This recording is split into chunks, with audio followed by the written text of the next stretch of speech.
Polosa, et Simba Lissoute. Pour moi, comme on a kuna, bateau va travailler dans Zambé. En tout cas, Basi Baké Moussika. Donc là, va, yo ba mission dans ton pays, aux autres comme il faut. Place nous à où est-ce société. Ah? Oyaki, allez, quittez. Polosa, on est là-bas, on est là-bas, Là-bas. Ah! On nous a mis dans la range. Comment ok? Ah, vraiment. Qui ça? Et en plus, il y a qui ont commis partout dans l'Europe, dynamique, Congo, commis partout dans l'Europe. Comment ok? Moussala est commis partout. Tout commis en Suède, tout commis à Paris, tout commis à Lille, tout commis à Bruxelles. Et puis, base n'a plus toujours Londres, Angleterre.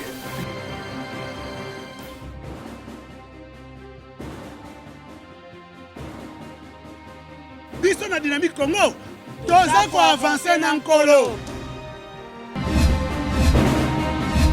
Troisième et dernière partie, critique info, mesdames et messieurs. Le Congo, ce grand pays placé au cœur d'Afrique, ce pays majestueux, ce pays riche, rempli de beaucoup de choses, ce pays a vocation agricole, a vocation de pêche aussi, a vocation culturelle. Vous êtes un pays, vous avez plus de 400 et quelques dialectes, patois, langues comprises. Vous avez près de 450 ethnies, vous avez près de 400 partis politiques. Vous avez finalement beaucoup de choses que vous pouvez valoriser en dehors des partis politiques, bien évidemment. Des choses que vous devez finalement promouvoir. Vous avez des terres arables inestimables. Mais bon, et puis après, vous crevez dans la pauvreté, vous crevez dans la misère. Je me pose la question, sommes-nous conscients de ce que nous sommes? Lorsque le président Félix Tshisekedi est arrivé au pouvoir, tout le monde voulait que ça soit bien fait, qu'il réussisse son mandat. Et les gens n'attendent que ça d'ailleurs. Le président a fait des déclarations. Avant d'arriver au pouvoir, il avait fait des déclarations. Il est arrivé au pouvoir, il a encore fait des déclarations. Maintenant, on se dit, est-ce que le président réalise que entre les actions qui sont en train d'être faites et les promesses faites, les promesses sont encore beaucoup plus nombreuses que les actions maintenant? Est-ce que le président réalise aussi qu'il est temps maintenant d'appliquer toute la politique qu'il a dans sa tête afin d'aller bien, de mettre bien les choses? Vous savez, mes frères, la question du Congo semble être une question difficile, mais ça sera beaucoup plus pour les incompétents. Mais la question du Congo n'est pas difficile. C'est une question qui peut être résolue, mais il faut seulement prendre tout, je dirais, mettre tous les ingrédients ensemble, reconstituer les puzzles pour trouver une solution, pour redonner, disons, l'image qu'il faut donner. Le Congo, c'est comme un puzzle qui a été éparpillé. Maintenant, il faut rassembler les pièces, en fait. On n'a pas besoin d'un diplôme de graduat pour avoir, ou un diplôme de licence pour rassembler les puzzles. On a juste besoin d'avoir une image déjà, une photo de ce que l'on veut avoir. Et puis, on va commencer petit à petit à faire une lecture de ces pièces et les remettre en place. Le Congo, je le dis et je peux encore le dire, n'a pas besoin d'un licencié ou d'un docteur ou d'un je ne sais pas moi qui. Encore que ce n'est pas ça qui fait d'un homme un homme puissant. Mais en réalité, c'est la capacité d'un leader à mettre ensemble les énergies positives, à mettre ensemble les intelligences afin de trouver une solution à un problème. Aussi longtemps que le problème congolais ne sera pas compris dans sa globalité, on n'amènera que des demi-mesures, et ça ne changera jamais. Nous sommes un pays de déclarations depuis très longtemps. Souvenez-vous, Laurent, souvenez-vous, monsieur Mobutu. Mobutu a dit, Soko batalibo sote yami bale, Soko yami bale te yami sato, Soki yami sato te et le côté. Vous vous souvenez? Vous vous souvenez aussi de l'objectif 80? On devait être, si pas le premier, le deuxième. Mais en tout cas, si les Kimingi, le troisième, mais en tout cas, jamais. Pas après le troisième. Mais après, qu'est-ce qu'on est devenu? Parce qu'il y avait des volontés, c'est vrai, mais il n'y avait pas la matérialisation, en fait, de mettre ces volontés-là en musique. La plus grande intelligence, je le dis toujours, la plus grande intelligence n'est pas celle des universités ou celle des écoles. La plus grande intelligence est celle de réunir les intelligences, c'est de réunir les compétences, c'est de fédérer les visions, de fédérer les volontés afin d'avoir le résultat durable et satisfaisant. C'est ça le but finalement d'un leader. Le leader n'a pas besoin d'être l'homme le plus titré du pays. On n'a pas besoin d'un président qui est bidocteur ou tridocteur ou je sais pas moi, 7 docteurs. On n'a pas besoin de ça. On a besoin seulement d'un homme qui sache détecter les talents. Qu'est-ce que le Congo représente pour le monde? On a besoin d'un homme comme ça. Le Congo représente tout ce qu'il y a de mieux pour Namukili. Lorsque le monde aura besoin des avions, nous on a les cobalts chez nous. Lorsque le monde aura besoin de pneus, nous on a les caoutchoucs chez nous. Lorsque le monde aura besoin du café, on a le café chez nous. Le monde a besoin du pétrole, nous avons le pétrole chez nous. Le monde a besoin de l'eau, nous avons l'eau chez nous. Le monde a besoin de l'énergie, nous avons le potentiel énergétique à 3 niveaux. Les eaux, l'air, le soleil, nous avons le Inga aussi. Donc nous avons finalement des moyens de donner au monde ce dont le monde a besoin. Mais maintenant il faut un homme. Il faut un homme qui soit lucide, qui comprenne les agrégats, les enjeux, la complexité de la question, afin d'appeler les intelligences. Ici, il n'est pas question de résoudre le problème seul. Ici, il est question de combiner. C'est comme un chef d'orchestre. La musique, c'est l'art de combiner les sons d'une manière agréable à l'oreille. La politique, c'est aussi l'art de combiner les intelligences d'une manière agréable au peuple. On essaie de trouver des questions et répondre à ces questions-là afin que le peuple trouve sa solution. Ça veut dire, en termes d'économie, qui sont les meilleurs économistes du Congo? On le met ensemble. Trouvez-moi la politique économique qu'il faut dans ce pays. C'est aussi simple que ça. Vous avez besoin de trouver un bel appareil judiciaire au Congo, associer les juristes, appeler les savants juristes. Nous avons des savants juristes au Congo. Je cite toujours le professeur Mbata, le professeur Jack Njoli, le professeur Kamukuni. C'est le nom que je cite tous les jours. Le professeur Sambo. Il y en a aussi que je ne connais pas. Mais ce sont des brillants messieurs, des brillants hommes, des savants que nous avons dans ce pays. Là, je n'ai pas parlé des professeurs de droit qui enseignent à l'extérieur du pays. C'est mettre ces gens-là ensemble et leur dire: trouvez-moi une solution pour l'appareil judiciaire congolais. Ces gens-là vont vous proposer des choses. Et ne tenez pas compte de leur parti politique parce que ça ne sert absolument à rien. Ne tenez pas compte, ne mettez pas des barrières. Il faut qu'ils soient de mon parti politique. Il faut qu'ils soient de ma tribu. Il faut qu'ils soient de mon ethnie. Il faut qu'ils soient de mon espace linguistique. Sortez un peu de ce camp-là. Trouvez que compétence c'est compétence. L'État, c'est comme un aimant. Et l'aimant-là n'attire que les fers. Donc, l'État doit être cet aimant qui attire l'intelligence afin de profiter de cette intelligence-là.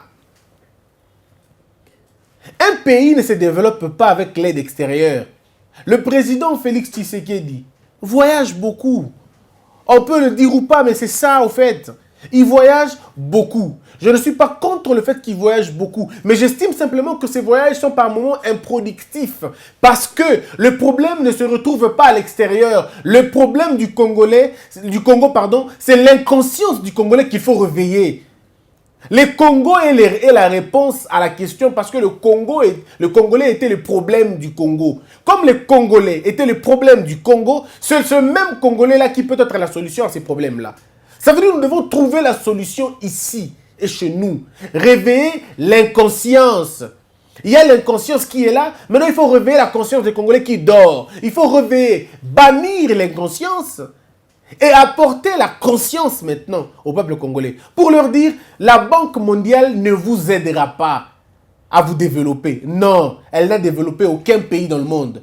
Le FMI ne développe aucun pays dans le monde. Les pays se développent par des programmes agraires. Le pays se développe par des programmes de développement. Le pays se développe par le respect des textes, par un plan de formation compétitif. Lorsque l'école et la vie de tous les jours est en accord et en harmonie. Lorsqu'on intègre dans l'enseignement le procédé de génie. Lorsqu'on intègre dans votre système éducatif la possibilité de création et d'invention. Mais lorsqu'on vous laisse dans la copie, lorsqu'on vous laisse dans la réparation et dans les adaptations, vous mourrez. Vous êtes un peuple voué à l'échec. Il est temps maintenant de reconstruire certaines choses. Mais à l'allure où le président Félix est en train d'aller, avec le choix qu'il fait toujours de ses collaborateurs et de ceux qui sont autour de lui, il y a beaucoup plus de chances de ne pas gagner. Il y a beaucoup plus de chances d'échouer. Parce que le choix que vous faites contredit la volonté que vous avez. Et ça, il faut continuer à le dire. Nous n'allons pas nous fatiguer. Il faut le dire. Le diplôme, ce n'est pas ça qui soit important. Le plus important, c'est est-ce que nous pouvons combiner les intelligences? Est-ce que nous pouvons combiner les intelligences? Nous avons un problème d'urbanisation. Mais vous avez des urbanologues. Vous avez des urbanistes. Mettez-les ensemble. Appelez tous ces gens-là. Il y a des jeunes gens brillants maintenant. Appelez ces jeunes gens, mettez-les ensemble et proposez une voie de sortie. Nous voulons une urbanisation moderne. Kinshasa a 4 coins cardinaux. Mais si vous posez la question à tous les urbanologues et tous les urbanistes, ils vous disent que la Kinshasa est inhabitée. Kinshasa souffre d'une concentration. Les gens sont concentrés dans un endroit. Mais les grands espaces sont vides. Donc, je suis le conseiller du président. Je demanderai au président, bon président, essayez d'appeler les urbanologues qui construisent Kin 2. On peut appeler ça Kinshasa 2. Une nouvelle cité. Ça se passe au Sénégal, mes frères. Ça se passe au Sénégal. Ils sont en train de construire une autre ville. Une autre ville. Donc nous pouvons nous créer un autre Kinshasa. On peut arriver à le faire. Mais c'est une question, pas forcément de moyens. Parce que si vous dites qu'il y a un problème de moyens, ça veut dire problème d'argent. Le problème d'argent, ça veut dire problème économique. Alors, si vous avez vraiment besoin de problèmes économiques, mais il y a des économistes qui sont là. Il faut les appeler, qui trouvent des solutions à ces problèmes-là. Mais lorsque vous voulez appeler les économistes politiques, ça ne marche pas. Quand vous voulez tout politiser, ça ne marche pas. Dieu a envoyé chacun dans son talent. Le talent que Dieu a envoyé bateau, et dans le talent, il y a bateau, na bateau. Que les économistes fassent l'économie. Dans un pays où les ministres sont riches, plus que le peuple, c'est un pays qui va à l'encontre de la vérité, à l'encontre du développement. Observez les pays qui se développent. Ce ne sont pas les politiciens qui sont les plus riches. Ce sont les commerçants et les hommes d'affaires qui sont les plus riches. Aux États-Unis, c'est la même chose, mes frères. Ce n'est pas Trump qui soit le plus riche. Il n'est pas lui le plus riche. Il y a Bill Gates et les autres qui sont plus riches. C'est seulement en Afrique où vous trouvez les présidents qui sont beaucoup plus riches que le peuple. C'est parce que nous sommes dans un continent, comme disait un peu Trump, de merde. Nous nous arrangeons à être dans le faux, au fait. Nous pouvons changer ça. C'est possible de les changer. C'est possible de mettre en place une autre structure qui comprenne les enjeux. Un pays se développe grâce aux ingénieurs, aux médecins, aux physiciens, aux enseignants, aux couturiers, aux métallurgiens, j'y arrive, aux physiciens, aux informaticiens, et puis, si vous voulez, à ceux qui font la physique quantique, la technologie, les architectes, le topographe, le cartographe. Non, le pays se développe avec ces gens-là. Le pays ne se développe pas avec docteur en droit, docteur en ceci. Non, docteur en philosophie. Non, le pays se développe avec les gens qui font Misala et Maboko. Les États-Unis ont commis place Bazawana, c'est parce qu'il y avait Batologo, Carlangui, je peux me tromper, je vais mal prononcer le nom. Vanderbilt, Rockefeller, ce sont ceux-là qui ont battu les États-Unis. Ce sont eux qui l'ont bâti. Ce sont eux qui ont bâti l'Amérique, mais ils ne l'ont pas bâti avec diplôme de droit. Non, bâtir Yango, n'a pas forgeron, n'a pas maçon, n'a pas architecte, n'a pas boigna, ingénieur. Et donc, il y a possibilité de trouver ces gens-là. Mais chez nous, au Congo, ceux qui vont développer le Congo, ça ne sera pas des professeurs de droit, non. Excusez-moi de vous le dire, professeur de droit, on a balabalate. Professeur de psychologie, on a balabalate. Les avocats, les avocats, les juges, ces gens-là, ils ne viennent que pour codifier la vie. Ils ne viennent que pour réglementer la vie. Mais il faut qu'il y ait la vie pour qu'ils puissent la réglementer. Lorsque vous faites un tour aux États-Unis, en France, Faites seulement le tour. Regardez dans les universités à travers le monde. Les Congolais sont présents dans quel type d'université et combien sont-ils là-bas? Si vous allez et dans quel domaine ils étudient? Si vous allez par exemple aux États-Unis, vous posez la question aux États-Unis, combien de Congolais sont répertoriés comme Congolais, mais qui étudient à Harvard par exemple? Combien de Congolais répertoriés comme Congolais, détenant la nationalité congolaise, pas ceux qui ont changé de nationalité, je parle de ceux qui sont encore Congolais. Combien sont à l'université et à Harvard? Combien sont en train d'étudier la physique quantique? Combien sont en train d'étudier la physique nucléaire? Combien sont en train d'étudier l'informatique appliquée et très avancée? Combien sont en train d'étudier le textile au fond dans sens Tango? Combien sont dans les études du cobalt? Combien sont dans les études, il y a manganèse, il y a tout ça. Combien sont ceux-là en train de l'étudier? Nous sommes dans un pays où vous avez besoin de manganèse, besoin de cobalt, besoin d'uranium, mais vous n'avez aucune université dans votre pays ou aucun département qui étudie vos propres richesses. Excusez-moi, aucun. Vous avez votre histoire de gaz et pétrole, mais vos étudiants ils font le stage où? S'il vous plaît, soyons sérieux par moment. Soyons sérieux. Avec ça, on n'avancera jamais. On n'avancera jamais, vous pouvez me croire. On n'avancera jamais. Aux États-Unis, en France, partout. Mais lorsque vous allez là-bas, qu'est-ce que vous regardez? Qu'est-ce que vous constatez? Harvard, quand vous arrivez, vous trouvez une bonne représentation de Chinois. Vous trouvez une bonne représentation des gens de Singapour. Vous trouvez une bonne représentation des Japonais, des Indiens. Mais vous vous dites, mais voilà le peuple, c'est un pays qui comprend, qui envoie ses étudiants pour venir étudier à l'étranger, pour essayer de prendre des intelligences et ramener ça chez nous. Mais chez nous, au Congo, les parents se battent eux-mêmes à envoyer leurs enfants eux-mêmes. Et puis, les enfants vont aller là-bas. Quand ils tombent sur des questions de nationalité, eh bien, ils n'hésitent pas, ils changent. Et quand ils changent de nationalité, ils sont répertoriés comme des Américains là-bas ou des Français là-bas. Et quand ils réussissent, hein, ils épatent, hein, ils font des choses, des miracles là-bas, des exploits. L'État américain ou l'État français ou les États d'accueil les embauchent là-bas. Et du coup, vous êtes privés de votre source. Mais comme on est un pays où on s'en fout de tout, on dit, bon, ça ne sert à rien. On a tourné les dos à l'intelligence. J'aimerais rencontrer le président Félix Tshisekedi et lui dire, parce que là, c'est toujours l'interview que je compte réaliser, toujours rencontrer le président et lui poser la question. Monsieur le président, je vous avais entendu parler des Babylons classe. Ok. Est-ce que vous pouvez nous dire aux Congolais, quelle est votre vision scientifique sur le redressement scientifique du pays, votre vision à court terme, à moyen terme et à long terme? Qu'est-ce que vos jeunes gens, dont l'âge varie entre 0 et 7 ans, doivent apprendre? Quelle est votre vision, monsieur le président? De 0 à 7 ans, vos enfants apprennent quoi? Monsieur le président, dites-moi, de 9 ans à 15 ans, vos enfants apprennent quoi? Et ils sont préparés à devenir qui? Et de 15 à 26 ans, vos enfants apprennent quoi? Et ils sont prêts à devenir qui? Est-ce que vous avez étudié les problèmes de la société et vous essayez de trouver des solutions à l'école?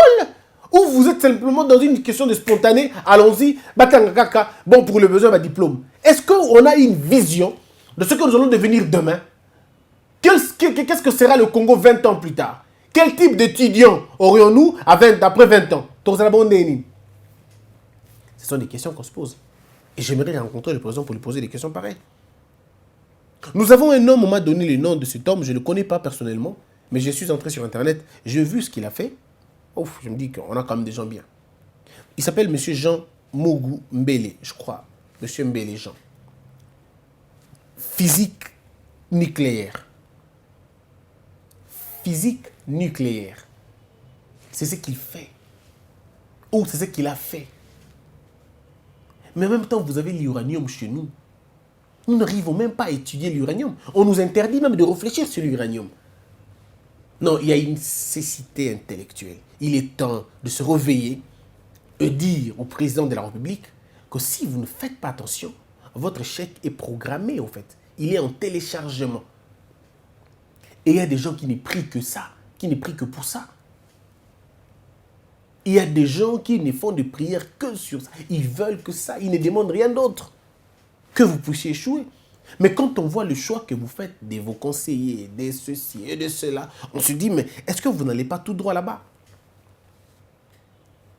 Ce pays ne se développera jamais quand on n'aura pas intégré cette question importante, cette question majeure. C'est la question du plan. C'est la question du plan de redressement de ce pays. C'est la question du choix des animateurs de ce gouvernement. J'ai répondu à quelqu'un hier en lui disant mais oui, mais le gouvernement est Kobima est échoué. Je leur ai dit, mais je crois avoir été parmi ceux qui ont dit que ce gouvernement ne répondra pas aux questions des Congolais. J'ai fait même une émission sur ça. Il y a même un titre sur ça. Il y a risque d'un rendez-vous manqué avec 68 ministres, avec 68 postes ministériels. Mais c'est l'hécatombe. Un pays pauvre. Et vous avez 68 ministres. Vice-ministres et ministres, on comprend que ce n'est pas le peuple d'abord, c'est le poste d'abord. Il faut le dire, la vérité. Ils ne résoudront aucun problème. Et quand on y ajoute un peu les rumeurs que nous entendons, on a des rumeurs qui font que le président aurait répondu à M. Néhémie Moulania, qui lui a envoyé une liste de noms sur le nom de 44, je crois, 44 personnes. Le président aurait répondu en disant 26 personnes ne sont pas... ce sont des personnes non grata pour lui. 26 personnes ont été recusées par le président. 26 personnes recusées par lui. Que ça soit vrai l'information. Alors quand on y ajoute aussi les partages des ministères régaliens, la défense qui entre guillemets, serait en train de partir au FCC, ce qui n'est pas encore vrai, hein, l'information n'est pas encore confirmée, on se dit mais on est où? Qu'est-ce qu'on veut faire à la fin? Donc il est temps de se dire la vérité dans les yeux. Et de dire que nous ne pouvons pas réussir ce pays si nous ne faisons pas attention. Le Congo peut se développer si seulement le Congo veut se développer. Le président Félix Tshisekedi doit prouver sa lucidité et sa capacité de voir et de comprendre les enjeux de l'heure. Il doit nous le prouver. Il doit prouver au peuple congolais. Parce qu'en réalité, le problème de ce pays, c'est de trouver la formule exacte de sortir de la crise. Et dans cette formule-là, M. Kabila peut faciliter la tâche en faisant profil bas peut-être, en sacrifiant certains de ses animateurs au profit de nouvelles personnes pour faciliter les choses. Ça peut être ça aussi une raison, s'il écoute la voix de la raison. Mais en tout cas, je ne vois pas l'issue en dehors de ces choses-là. Je ne vois pas. Je ne vois pas. Il faut réveiller notre conscience. Il faut réveiller ça. Voilà ce qu'on pouvait dire aujourd'hui. Je vais lire les infos d'abord et puis les questions. Réponse. Situation ne s'améliore pas à Beni pour les patients d'Ebola. Le gouvernement Sylvestre Ilunga, le volume de dépenses des 65 cabinets ministériels évalué à 622 millions de dollars par an. Kinshasa, un officier de la police tué par un conducteur d'un D107 en excès de vitesse. La VSV dénonce la construction d'un gouvernement susceptible de saigner le trésor public. Malheureusement, ça va être ça les cas. 68 ministres. Ouf. Après le départ de Nyamwisi et Matungulu, la Mouka s'engage à œuvrer dans la cohésion et l'unité. Alors, la vérité des urnes à la vérité du choix du peuple. Voici le nouveau contenu des actions de la Mouka. Mesdames et messieurs, voilà. Donc maintenant, alors nous allons lire les questions et les réponses. Bonjour Christian. Saviez-vous que parfois, quand on ne répond pas aux questions du passé, ou bien de revoir nos erreurs du passé, nous ne pouvons pas bien établir les règles du présent? Est-ce que Bemba peut nous expliquer pourquoi il avait mis en garde à la population de ne pas revendiquer sa victoire en 2006? Pourquoi Martin Fayulu a rejeté son dévolu sur Kimbuta à la place des Bombolé? Pourquoi Mozuto n'avait pas fait des réformes sur la bonne gouvernance alors que c'était un impératif? Pourquoi l'UDPS avait annulé la marche de 2016 pour accepter les dialogues avec Kabila qui a abouti à la concertation? Le peuple souffre de l'égoïsme des politiciens. Monsieur, vous avez tout dit. Et je respecte votre point de vue. Le jour où le peuple congolais atteindra la maturité de se décider lui-même, ces aventures vont s'arrêter. Eugène Fouta. Christian, quelle est la différence qu'on trouve entre un secrétaire d'État et un secrétaire général, entre un ministre d'État et un ministre simple? Votre question est beaucoup plus technique, mais j'essaie de réfléchir. Un secrétaire d'État est celui à qui on confie, selon une administration ou une autre, on confie des tâches beaucoup plus, particulières, et il a un statut protocolairement beaucoup plus élevé que le secrétaire général, qui est le patron d'une administration, d'une entité, voyez-vous, d'une entité bien déterminée. Mais quand on dit secrétaire d'État, c'est selon les appellations. Aux États-Unis, par exemple, le secrétaire d'État fait office d'un ministre.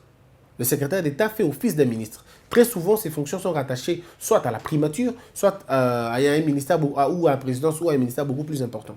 Donc, on est secrétaire d'État, peut-être ministre, ça dépend d'une appellation à une autre, ou aussi quand on a confié à quelqu'un une tâche beaucoup plus particulière. Mais protocolairement, le secrétaire d'État est beaucoup plus important que le secrétaire général en termes de protocole.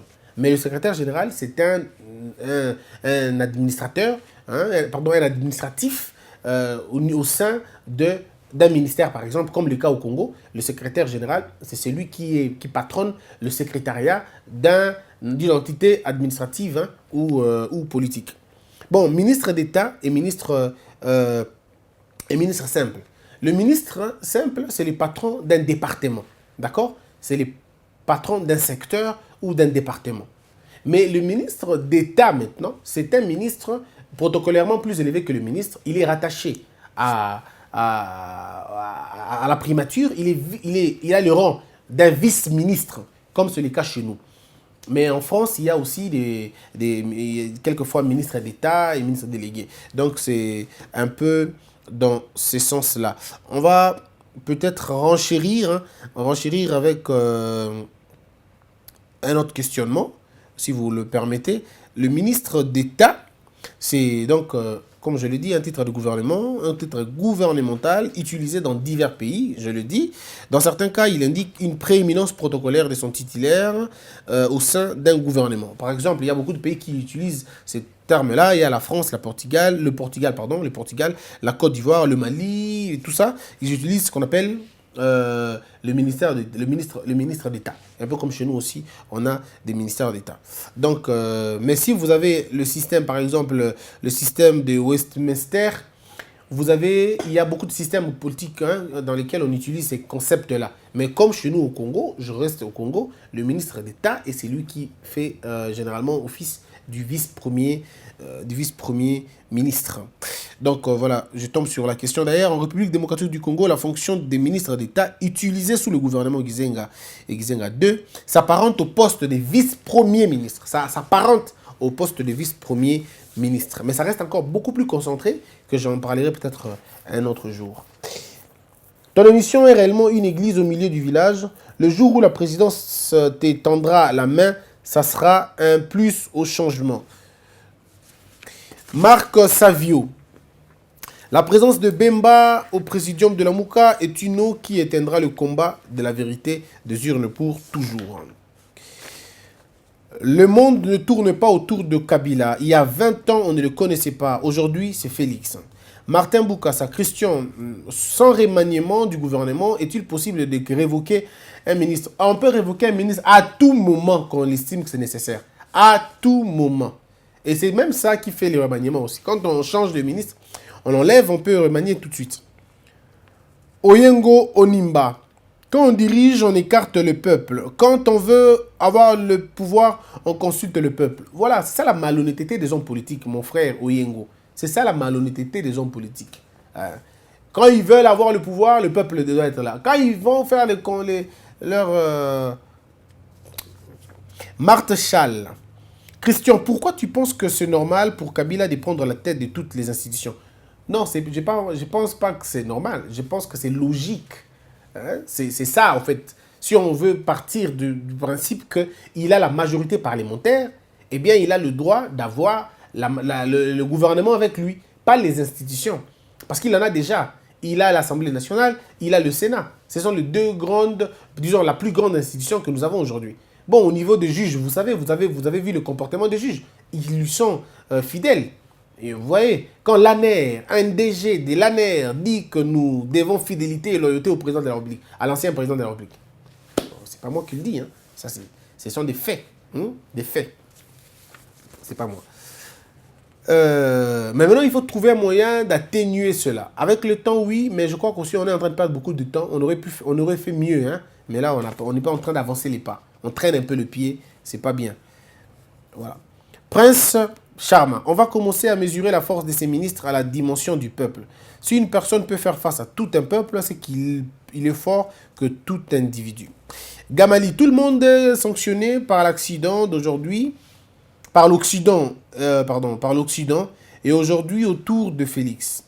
Cela est un signe de manque de respect à Félix. Quand on dit que le président Félix doit d'abord rationaliser son entourage, les gens pensent qu'on est méchant avec eux. Non, on n'est pas méchant. On essaie seulement de faire comprendre que la direction n'est pas bonne. Il faut changer cette façon-là. Joël Casse. Quand on a fait la politique contre un seul individu, la conséquence est que le jour où il ne sera plus, on n'aura plus d'arguments. C'est le cas des mouvements citoyens en République démocratique du Congo. Mesdames et messieurs, c'en est fini pour aujourd'hui.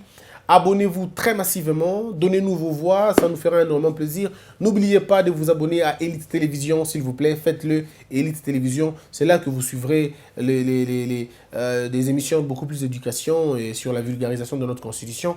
Notre programme d'aller en Bandaka à subvenir aux besoins de ces enfants-là reste le même. On a toujours besoin de vous. Venez, associez-vous à nous, mettons-nous ensemble, réussissons le pari de ce pays. Puisse Dieu vous bénir tous, que la peur quitte nos esprits et que Dieu bénisse la RDC.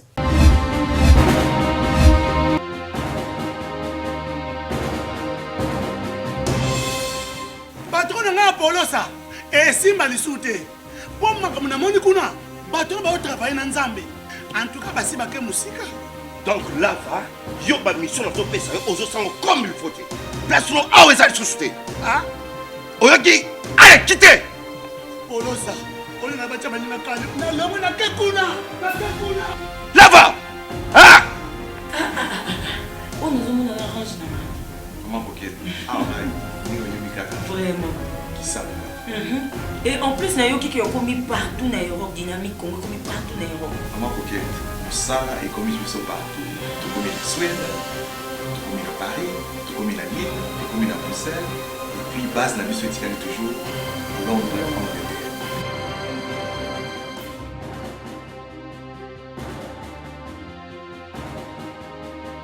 Biso na dynamique Congo, toza ko avancer na nkolo.